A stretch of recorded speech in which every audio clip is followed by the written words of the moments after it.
Good morning, students. Welcome to Good Samaritan School Isapur online classes. This is your geography class. Today we are going to study chapter 4 maps. So far we have studied the advantages of a map over a globe. We have studied the different kinds of map, the physical map, political map and the thematic map. And we also have studied the components of a map. In components of a map, we have studied distance and directions. So, in today's class, we are going to study about symbols. Symbols are used in maps. It is the third important component of a map. It is not possible to draw on a map the actual shape and size of different features such as buildings, roads, bridges, trees, railway lines, or a well. So, instead of drawing these, we use certain symbols to depict that these landforms are there. So, they are shown by using certain letters, shades, colors, pictures, and lines. These symbols give a lot of information in a limited space.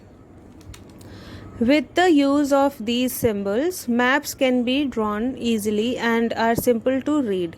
So, we know which symbol denotes a building, so we will know seeing a map that some building is there. So, we get a lot of information.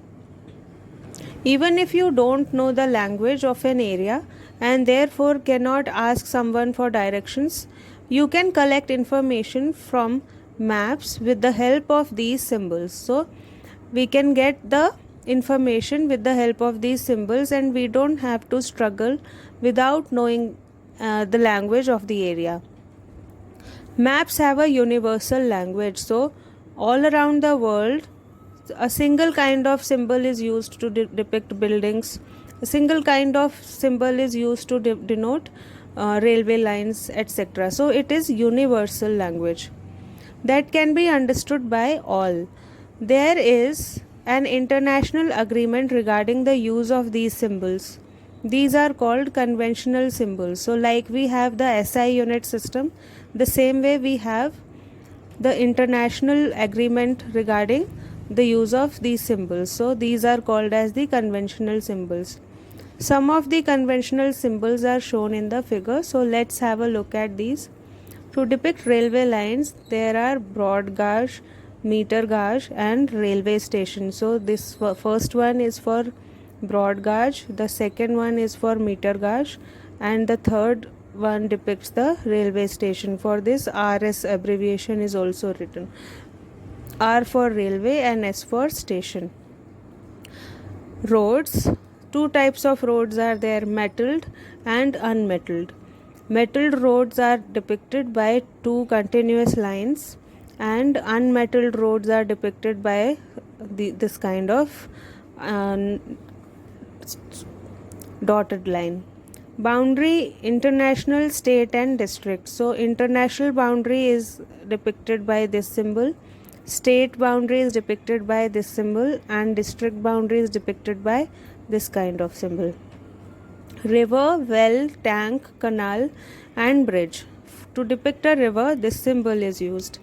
For well, this kind of black dot is used. For tank, this symbol is used. Canal is depicted by this symbol and for bridge we use this kind of symbol.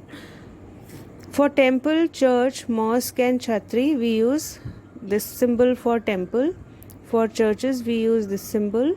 For mosques this kind of symbol and for chhatri we use this symbol. For post office, post and telegraph office we use, and for police station we use abbreviations such as PO, PTO and PS respectively. For settlement and for graveyard, for settlement we use this symbol and for graveyard this kind of symbol is used. For trees we use this symbol and to depict grass we use this symbol. So similar, this is the conventional, these are the conventional symbols used to depict all of these things. This is universal language used in the form of symbols in the maps. Various colors are used for the same purpose. For example, generally blue is used for showing water bodies, brown for mountains, yellow for plateau, and green is used for plants. So color coding is also used. We do not use yellow for plains. We use only green for plains, and for mountains we use brown. So this is the way color coding helps to understand it clearly. The next one is sketch. A sketch is a drawing mainly based on memory and spot observation and not to scale. So a sketch is not in a sketch scale is not used, but it is just a depiction of the memory of the person who has visited the place or who knows about the place. Sometimes a rough drawing is required of an area to tell where a particular place is located with respect to other places. So if we want to show some direction to somebody, we use a rough sketch. That kind of a thing is called a sketch. Suppose you want to go to your friend's house but you don't know the way. Your friend may make a rough drawing to show the way to his house. So this is what I was talking about. Such a rough drawing is drawn without scale, just to show with respect to certain place where the place is situated. For example, if there is a shop, a particular famous shop present, so with respect to the shop we will show where the place is where we need to go, and is called a sketch map. This kind of map is called a sketch map. Now what is a plan? A plan is a drawing of a small area on a large scale. So a small area is depicted with a large scale. So lot of detail is given in a plan. A large scale map gives lot of information because large scale is used, but there are certain things which we may sometimes want to know. For example, the length and breadth of a room, which can't be shown in a map. At that time we can refer drawings drawn to scale called a plan. So this is a plan. So children, you will have to do this. Visit web portal School Bhuvan NCERT and draw online neighborhood map on satellite imageries. So you can visit this web portal using your phone and then you can do this. Look at the figure 4.4 and find out. So this is the figure and you have to find out these. This is your homework.